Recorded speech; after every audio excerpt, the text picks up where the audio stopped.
জয় শ্রীরাম। শুধু কি অযোধ্যায়, একটা গোটা রাম মন্দির তৈরি হচ্ছে পশ্চিমবঙ্গের রানাঘাটেও।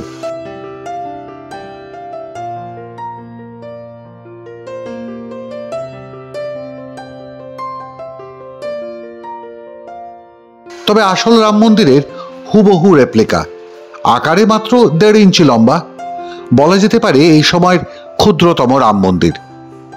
তবে শুধু কি মন্দির, শিল্পী কিন্তু বানিয়ে ফেলেছেন রাম পুরুষোত্তমের ছোট্ট একটি মূর্তি, সঙ্গে বজরংবলী হনুমানের প্রতিরূপ।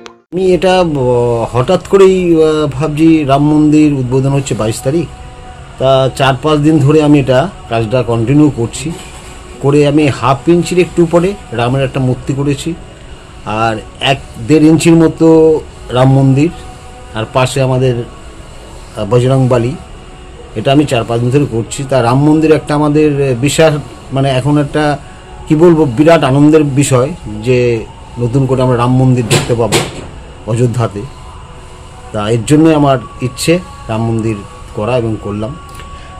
এটা কিসের উপরে করেছেন? এটা আমি রং আর আঠার উপরে রামের মূর্তিটা করেছি, আর যে মন্দিরটা ওর মধ্যে রং আঠা আর অল্প মালিশ হলার কাজ আছে। ইচ্ছে ছিল তাঁর এই ক্ষুদ্র প্রচেষ্টা পৌঁছে দেবেন অযোধ্যায় রাম মন্দির ট্রাস্টের হাতে।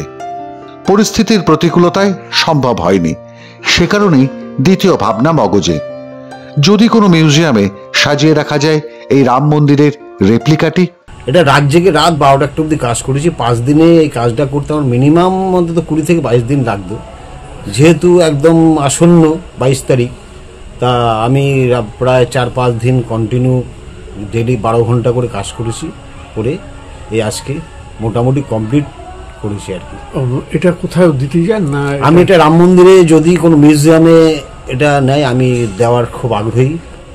আমার খুব ইচ্ছে, ভাগ্যে নেই, নালে হয়তো 22 তারিখ ওখানে পৌঁছতে পারতাম আগে চিন্তা ভাবনা করলে, সেটা ভাগ্যে হয়নি। যখন রাম মন্দির যদি এটাকে স্থান দেয়, অবশ্যই আমি রাম মন্দিরে দেব।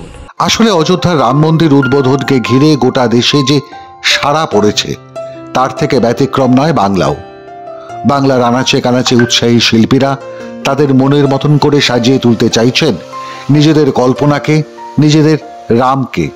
কেউ বানাচ্ছেন সীতার জন্য শাড়ি, যা নিয়ে নিজেই পৌঁছে যেতে চাইছেন অযোধ্যায় উদ্বোধনী অনুষ্ঠানে, আর কেউ বানাচ্ছেন গোটা রামের একটি রেপ্লিকা।